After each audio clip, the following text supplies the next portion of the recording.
Hey friends, it's Melissa and welcome back to Dream Daddy. So today we are going to be doing our final date with Robert. So we're going to get right in, filming on the same day, just a couple hours later. Welcome. So You've got dads. Alright, here we go. Last date. So this one I might have to retry. I hope I don't, but I might. Might be a lot of like, here we go. So you know what they say about third dates? They can get pretty serious.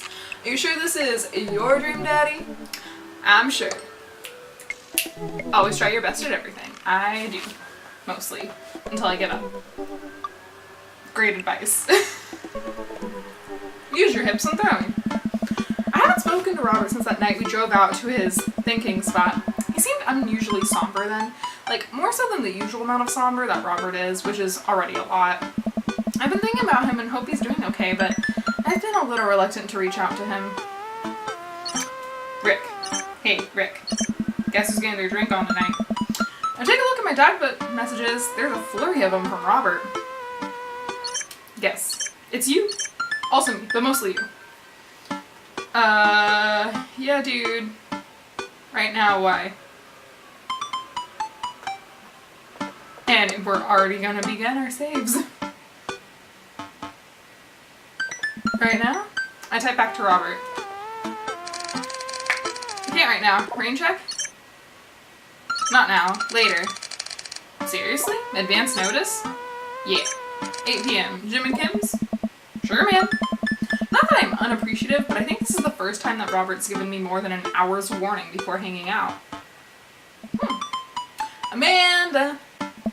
Amanda pops her head into the hallway. Music I don't recognize blowing from her room. What's that? I'm hanging out with Robert later tonight. Okay, cool. Robert, who is my friend. I have friends.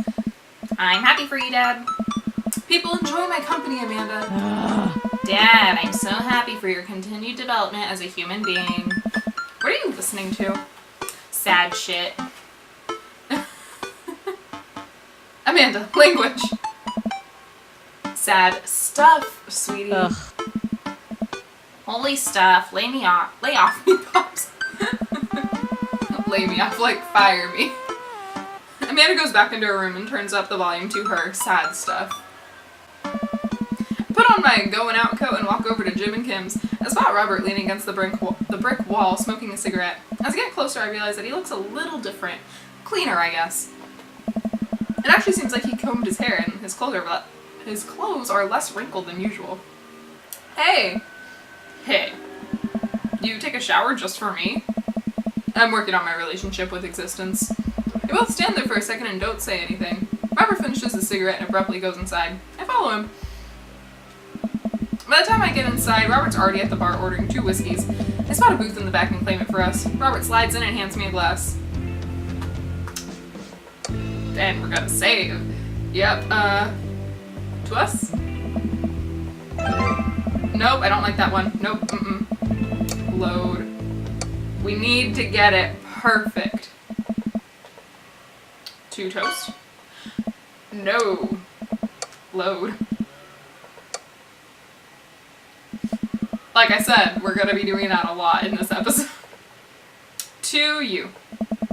Here's to your continued existence. Hi. We clink whiskeys and I watch him sip his rather than his traditional approach of slamming the whiskey back as quickly as possible. So, what's the plan for tonight? Hit some other bars, maybe grab some pizza. I think that'll kill some time before we go burn down that old abandoned house in the woods. It's definitely not as fun as if it's abandoned. Hey. Mary pops over the back of the booth, a glass of wine in her hand. She punches Robert in the shoulder. Where was my phone call? Sorry, figured you were busy sinking your teeth into some poor sap. I am. He's right here. I look around the booth to see a guy sitting across from her. He waves meekly. Come on. You're replacing me with a new kid? Mary, I could never replace you, whether I wanted to or not. Mary leaves her booth and slides in next to Robert. The guy she was sitting with looks mildly relieved. She has Robert's clean pressed clothes up and down suspiciously. What? Do you got a court date coming up? We're gonna save. He does. He looks handsome. He'd never convince the jury. He does? Nope. We need to get the emojis. We need to get the emojis.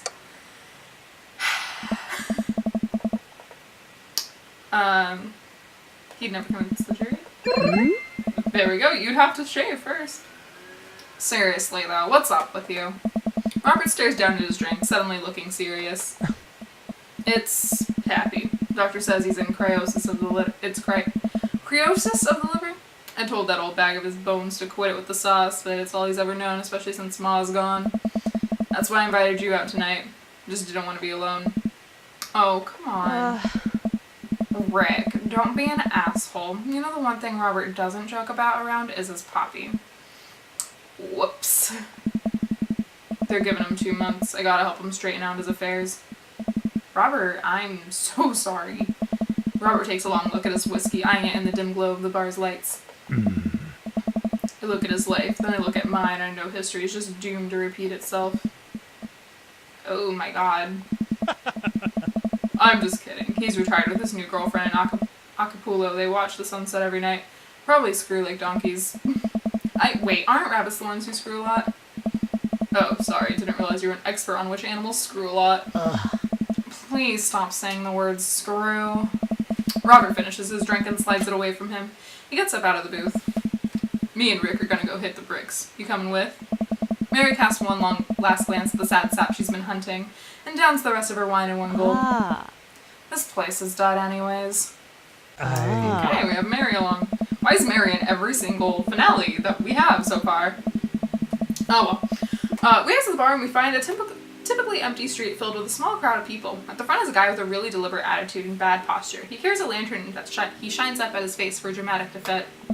Dramatic effect. I can't talk today. What's going on? It looks like it's one of those walking ghost tours. They do that in this part of town all the time. I've always wanted to do one of those. Hey. You know, all of the stories are fake, right? Pretty much all of my stories are fake. This is research. Robert makes a beeline towards the back of the group. He turns around when he notices that I'm not following him. Come on! We can't just crash it, can we? Don't be such a square, Rick. Just act like you belong. Robert sidles up to the tour group. I reluctantly fell and stepped behind him. Well, here goes nothing. Oh my god, it's Quinn! Hey, it was in this place in 1694 that the most infamous witch trials were held. Today we do not know if the people burned at the stake were actually witches, but it is widely reported that their ghosts still haunt this hapless dive bar to this very day. It was actually 1692. Hey! What?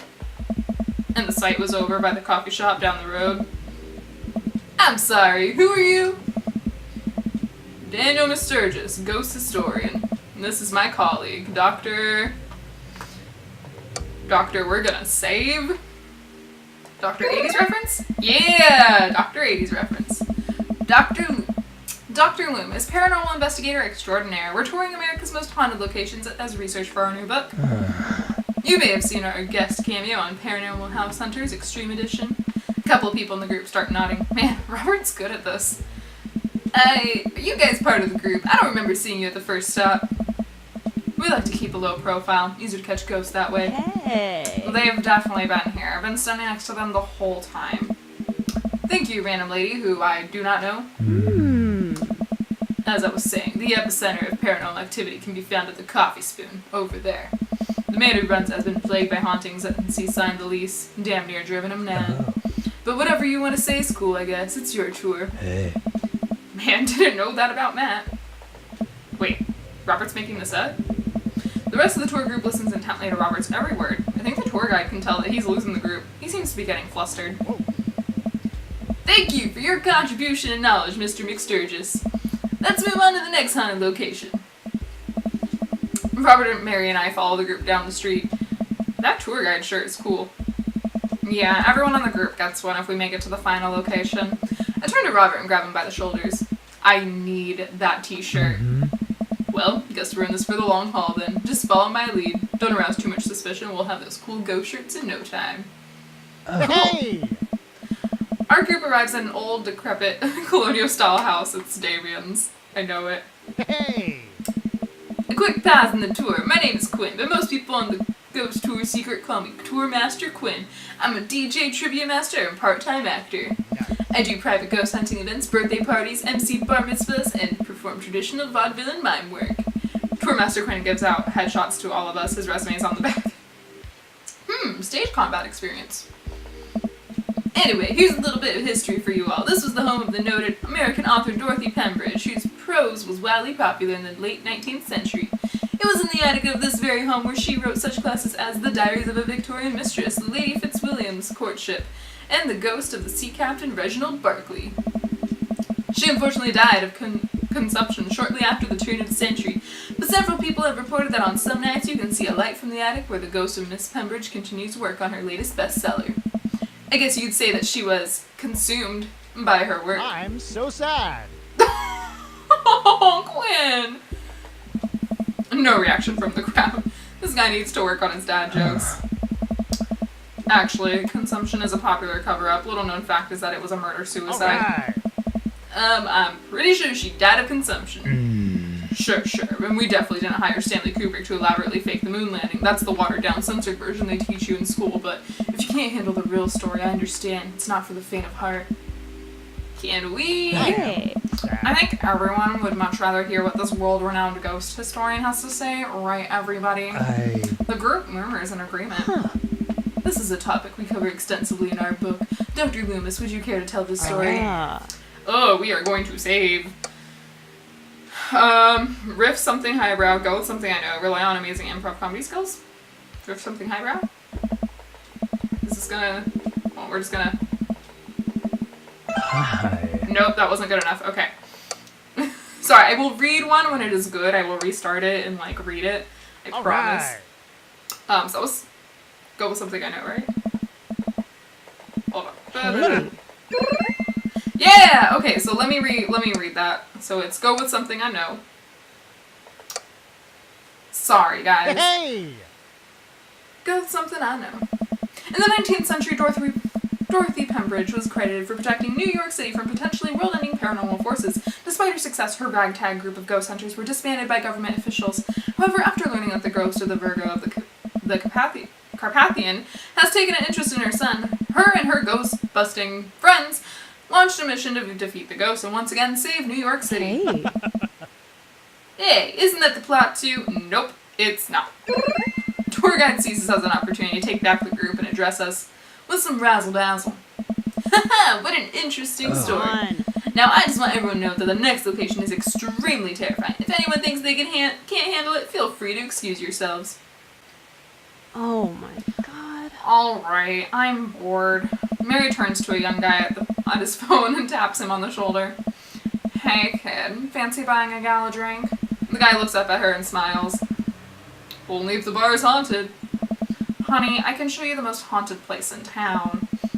I think I could exorcise your demons, if that's what you're looking for.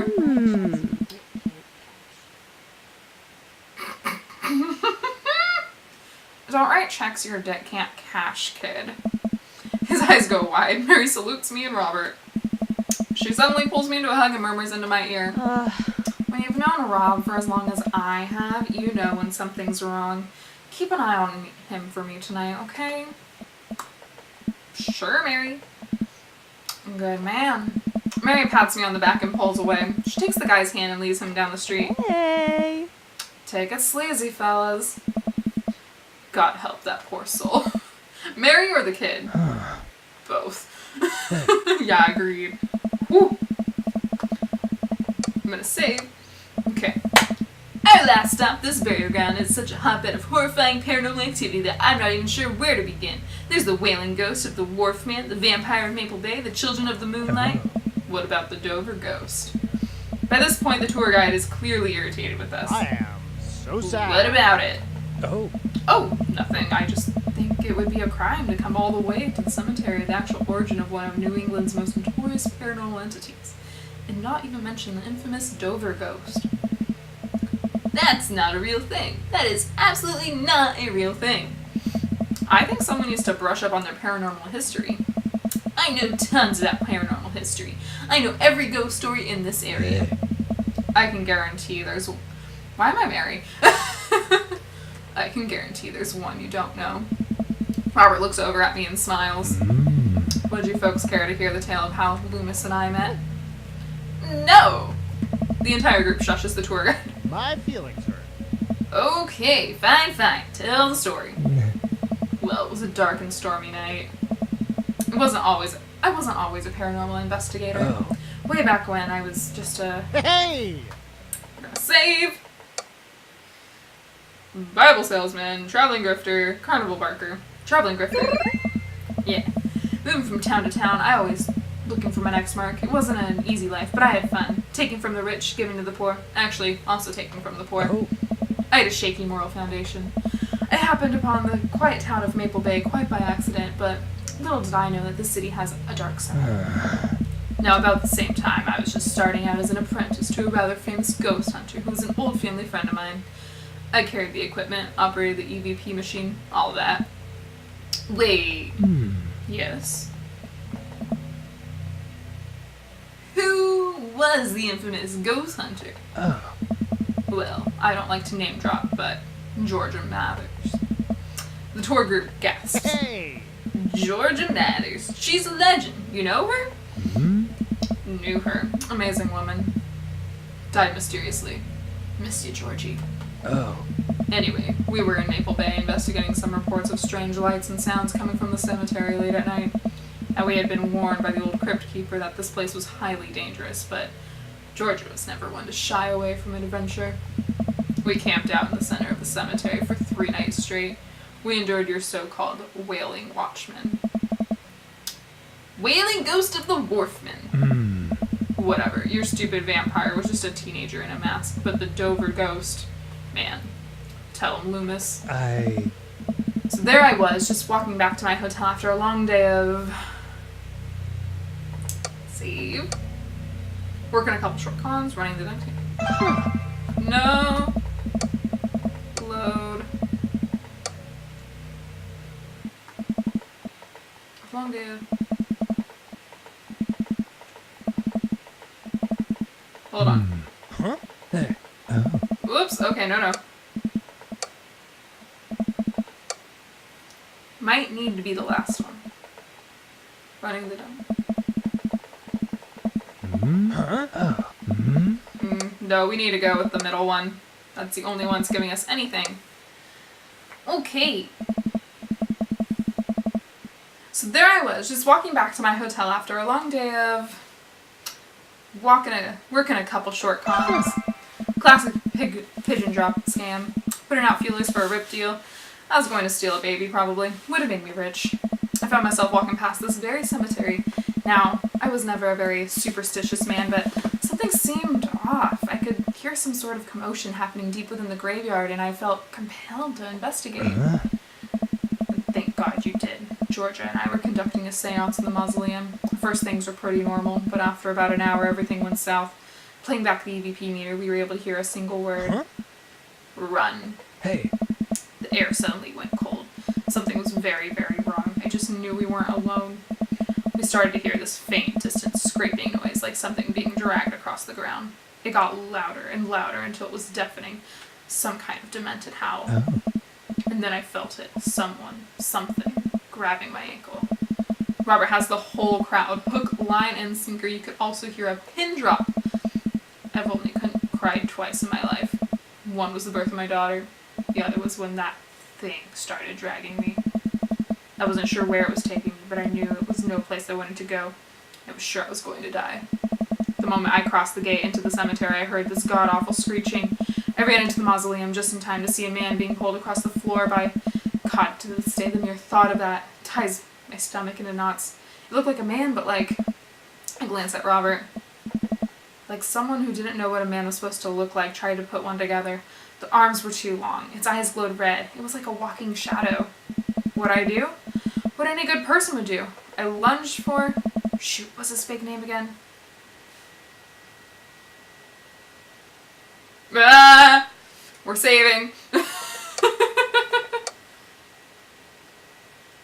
I'm pretty sure it's David McSturgis. It's Daniel, so now we need to know. We need to load. We got this. We're gonna get the good ending. Yeah, okay. Save. I grabbed his hand and entered it into a tug of war with the unholiest of forces. I thought it was going to be torn in half. But I had God on my side. The pocket Bible I always kept on me fell out of my shirt pocket. To this day, I can remember what passage it opened to.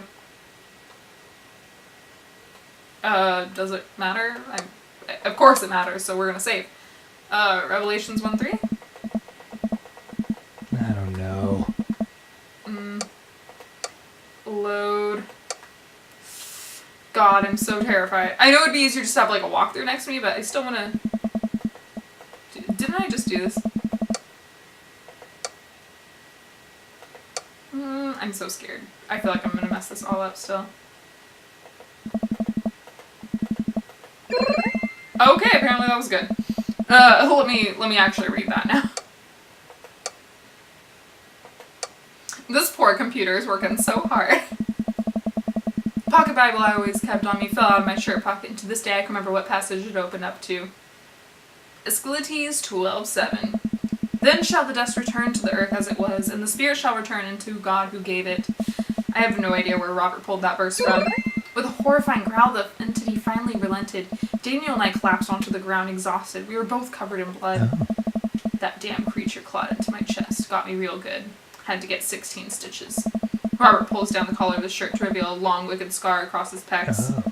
And that's how I got this scar. I followed George and Mathers to the ends of the earth. We faced exorcisms, demons, poltergeists that threw our equipment across the room, but I had never seen George so scared. She was never the same after that, and neither was I. Watching what happened to Daniel and Georgia shook my faith, but I came out of that experience a better man and a better friend, and we've been brothers ever since. The tour group gives us a round of applause as Daniel, Robert, and I share an emotional hug. As he embraces me, I can smell the cologne on his neck. Wow, Robert does clean up good. I find myself lingering a little too long on the hug. The tour guide seems to have bought it. Even he's wiping a tear from his eyes.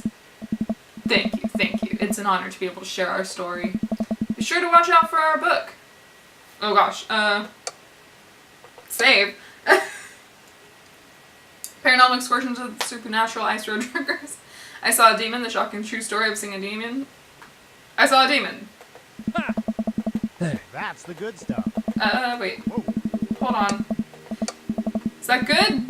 He left, so hold on.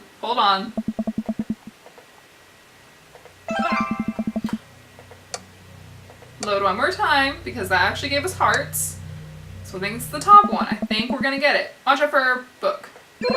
That's the one! Paranormal excursions of Ice Road Truckers. Ice Road Paranormal Truckers. Robert has to just suppress a laugh at that one. Well, I think you both definitely earned your t-shirts. The tour guide hands us coveted t-shirts. He then slips us both his business card and leans in close.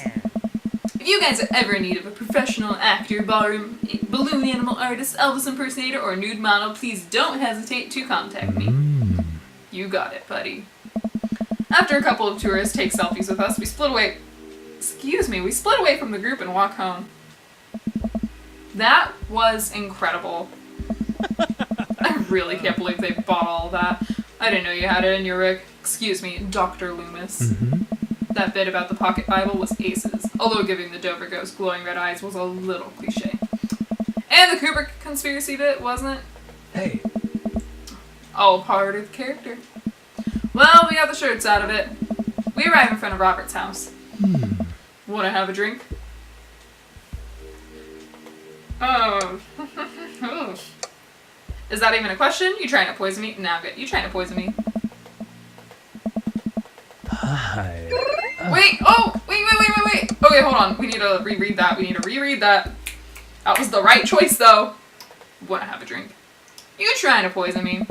I know where this goes, Small. I know the steps. 1 second I'm sipping delicious aged scotch, the next I'm foaming at the mouth and you've taken over the throne. Sup? Long live the king, baby. Hey. Robert leads me inside. I can't help think about what Mary said to me. Robert did seem a little bit off, but that completely disappeared when we were joking around with the ghost tour. I don't know. He's hard to read. While I'm thinking, I hear claws skittering across the floor. Oh god, it's his pit bull. I'm about to be torn to shreds. I shut my eyes tight and brace for impact. Betsy, hey, be nice. I don't feel anything but tiny paws scratching at my shoes. I open my eyes. Betsy? Mm-hmm. Robert's dog jumps away from me, running around in circles and sniffing Robert's legs. He pats her on the head. Hey, that's not Pitbull. This is the cutest, dumbest Boston Terrier I've ever seen. Betsy, you're not a Pitbull. And you weren't taken by the Dover Ghost. Betsy's made of tougher stuff than that, ain't she, girl? Betsy rolls over for some well-deserved belly rubs. Oh. I just keep a picture of a large pit bull in my wallet in case of emergencies. Comedic emergencies. We make our way to Robert's living room for a quiet man with arguably the oldest pickup truck that can be legally driven. This place is amazing. There are sleek, modern appliances throughout the room with a big flat-screen TV mounted on the wall. He has shelves upon shelves of DVDs. Guess he wasn't lying about really being into cinema. He pours us both glasses of whiskey from a well-stocked bar in the corner while Betsy curls up on a pile of cushions. So, how did you really get that scar? And don't tell me you got it fishing for Alaskan king crabs in the Bering Sea or something. You trained me too well. Robert laughs and takes a sip of his drink. My daughter and I were riding our bikes. I hit a rock, flew over the handlebars, and then we went to the hospital. And that's it. Oh. Not a very interesting story. I've never heard you talk about your daughter. Well, I have one. That's her. He points at a picture on the wall of a very serious little girl with dark eyes. Yep, that's definitely Robert's daughter. How old is she? 25, 26. Not too sure. Does she live around here? Whoa, whoa. No, Val lives back home in Brooklyn. Works at some new media online magazine thing. Makes buckets, though. He suddenly seems really serious. I probably shouldn't press him about it. Hey. You like Santana? We're gonna save. Do I like Santana? Hi. Yes? Great. Robert puts on Santana, then takes a seat on the couch next to me. He suddenly downs his drink in one gulp. Hey, are you alright? Robert leans in and kisses me, the taste of whiskey burning my lips. I'm surprised at first, but slowly relax into his arms. He pulls away slightly, his lips barely brushing against my mouth. I am now. That's cliche, and I'm here for it. I can't say anything, but at best managing a sigh. Robert leans in again, kissing me harder. He pulls my bottom lip between his teeth and bites lightly, sliding a hand under my shirt. My heart pounds in my chest as he lies us both down on the couch. Couch. He kisses a trail down my neck, his teeth go grazing my skin. Wait. It's not that. Robert bites down and I have to stifle a moan. Stop. Robert stiffens up and pulls away. No biting? No, I'm more than okay with that. Something's up. Robert runs a hand through his hair and looks away. I'm fine. I've just been kind of stressed out, tired. Not a big deal. We're gonna do push it. Listen, I want this as badly as you do, but I know something's wrong. I need to make sure that you're okay. Robert stares at the ground. You don't know me that well, Rick. I'm not a good person. He takes a deep breath. I spent my whole life only taking and taking. And now here I am, an old, broken man sitting on top of a pile of everything I've ever taken, alone. But I want to know you. You don't have to keep hiding behind fake stories and acting like you don't have feelings. He sighs heavily. It's Val. She's visiting tomorrow. She wants to patch things up. Are you... I'm sorry, but is this a bit... No. When was the last time you saw her? 3, 4, I think. Months? Years. I sit up straight. Jesus, Robert, what happened between you two? I don't want to talk about it. Robert and I sit in silence, neither of us wanting to look at each other, both of us unsure of what to do next. Fine. Things were already bad between us. I cared about her. I always did. Things just got in the way, and before I knew it, she was leaving for college, wanting nothing to do with me. Marilyn and I moved out here to settle down. We thought it would help get away from all the distractions, all the money, the drinking. But temptation gets to you. I tried to be better, but I just couldn't. And then the accident changed everything. I think every day about how she must have died hating me. I never became the better man that she wanted me to be, the one she always saw in me. She was the last thread Val and I had connecting us together. I didn't know that when I lost my wife, I was gonna lose my daughter too.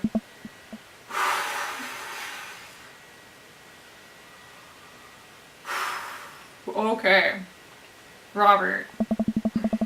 I spent so much time chasing after things I thought were gonna make me happy that I ruined my only real chance at happiness. Now my wife is dead and my daughter hates me. And then I convinced myself that this, he gestures vaguely in my direction, was going to make me happy. Why do I even try anymore? I'm so sorry. I know how hard it is to... No, you don't. How could you possibly know how this feels? You did everything right. Your daughter loves you. You're a good person. I was a terrible husband, and I'm an even worse father. I have no idea why she's even bothering to contact me now. I know I'm just gonna fuck it up like I always do. I'm broken. I shouldn't even go. Robert puts his head in his hands. Wow, those options. Tell him what he wants to hear, tell him what he needs to hear, walk away. Tell him what he needs to hear.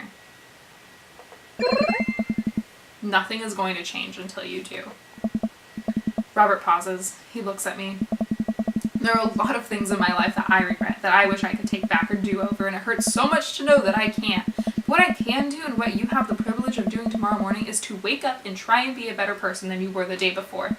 Things aren't going to fix themselves tomorrow, or the next day, and patching things up with Val isn't going to solve all of your problems either. But nothing is going to change if you don't, and you can't love anyone else until you stop hating yourself. And you're right, I don't know you that well, but you have the same capacity for good that we all have, and I know you can find it. Val has given you a chance. Don't waste it. But, Robert, listen to me. It's gonna be okay. But, I lean over and embrace Robert, pulling him in as tightly as I can.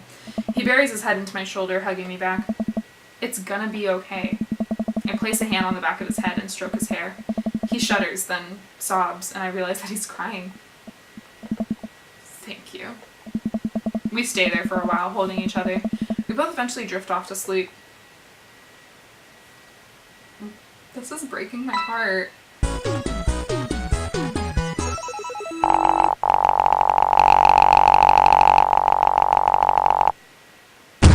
I'm lost in your oceanic eyes. Okay. That was the last date. Let's see the aftermath. I am like in a very somber mood now. I'm like...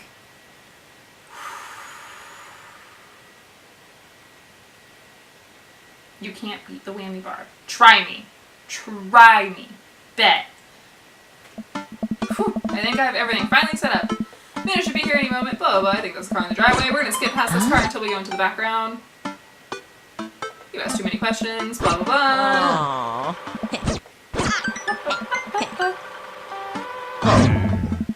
So consider this your graduation party. Surprise! Dad, everyone's here. Well, yeah, everyone wanted to come and support you. Alright. Is that a mac and cheese bar? Sure is. Fully customizable down to the type of mac. Yeah, there's an ice cream cake. The good kind, with the crunchies in the middle. Yeah. I don't know what to say. Don't say anything. Just go have fun with your pals, alright? I'm so proud of you, Amanda. Amanda smiles and runs to her friends. I should make the rounds and make sure everyone's having a good time. But first, mac and cheese. I walk over to Mary, who's having a lively conversation with Amanda. Listen, kid, you're gonna need some real-life skills out there if you're gonna make it out on the streets. I am going to college. Hey. Same thing. Look, I know you're not old enough to drink. Huh? Right.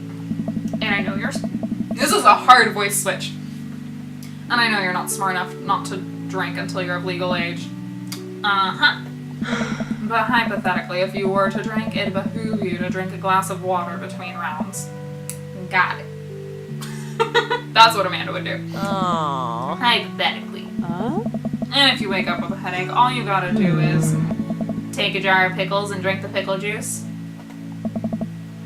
You're gonna be fine. What's going on here? Girl talk. Mary turns back to Amanda. Oh? Now let me tell you about how to deal with a bad roommate. First thing to know, you'll get straight A's if they die during the semester. Mary, Come on. relax, it's a myth. Hey. Supposedly. Against my better judgment, I leave them be. I don't think I recognize the girl by the snack table. I should go say hello. Hi, I don't think we've met.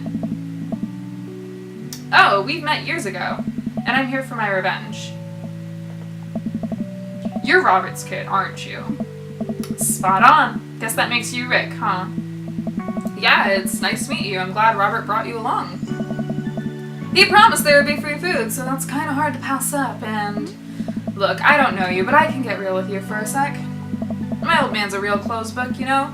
Me and him, we got a long way to go. You don't erase decades of neglect in a week, but you sure can get tired of staying angry about it. That kind of bitterness, it poisons you, I think. I'm too young for that. Anyway, lately he's been better, a lot better. And between him shaving for once and how much he talks about you, I get the feeling you have something to do with it. So, thanks. Robert means a lot to me. I'm glad he's getting better. Just keep an eye on him while I'm not around, okay? Or else. What? I'm kidding. Or am I? I don't know why I'm like this. I think it runs in your family. Amanda trots out to the conversation. Hey, I love your necklace. And your hair. And just, geez, your whole vibe is cool. Thanks. I like your jacket. My girlfriend collects pins too. Oh, this is my daughter Amanda. Amanda, this is Robert's daughter Val. Nice meeting you. I heard you're a photographer. Aspiring photographer. I'm going to school for it. You take pictures? Yes. Then you're a photographer. Welcome to the biz. Val hands Amanda a business card. If you're ever looking for an internship, shoot me an email. Anyway, I need to go make friends with that woman over there who's dual-wielding wine glasses. Catch you later. Val walks away. She's so cool. She gave me her business card. She touched my hand. Congrats, you just networked for the first time. I'm a regular business lady now. Quarterly projections, stock market, synergy. While you're making a fortune as a businesswoman, I gotta keep this party going. Catch you around, Pops. And then we're gonna skip past everybody else, because nobody else matters. Bro. Hey. Oh. So that's his daughter.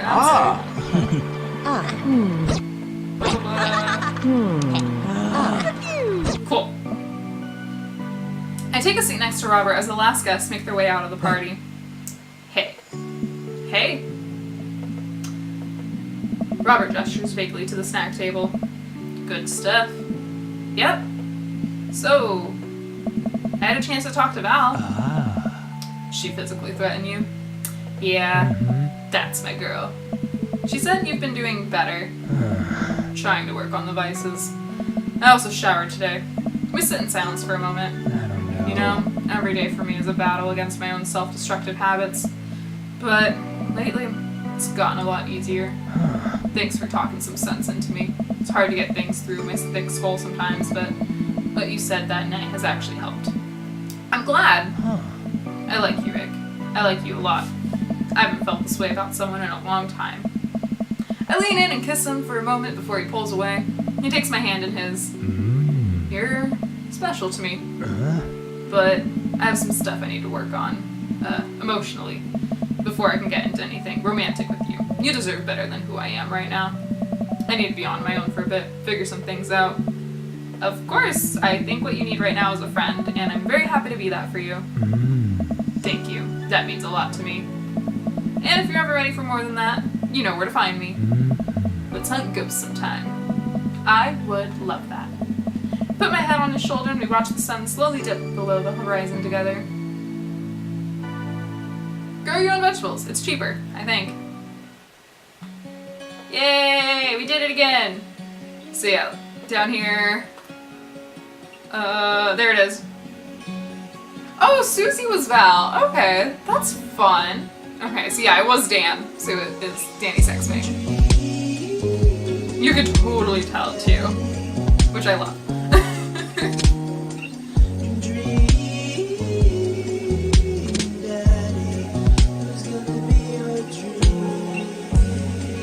Here we go.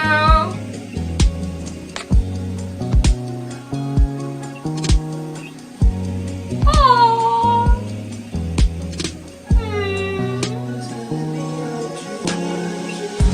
I love that.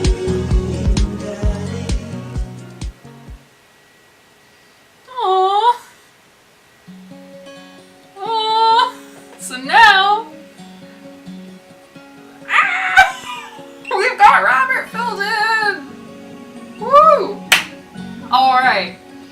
So that means that we just have 3 dads left before Craig. So 4 dads left in total. So go ahead and if you guys like this video, please go ahead and give it a thumbs up. Comment down below and let me know what dad you want me to date next. Now we're finished with Robert. We finished dating 3 dads. And I think that was the best ending with Robert. And I'm happy with that, even if it's not. But yeah, so next up it's either going to be Matt, Hugo, or Brian. So let me know, comment those names down below. If you guys want to subscribe, click right over here. And if you want to watch another video, go ahead and click right over there. Thank you guys so much for watching and for being here, and I will see you all next time. Bye!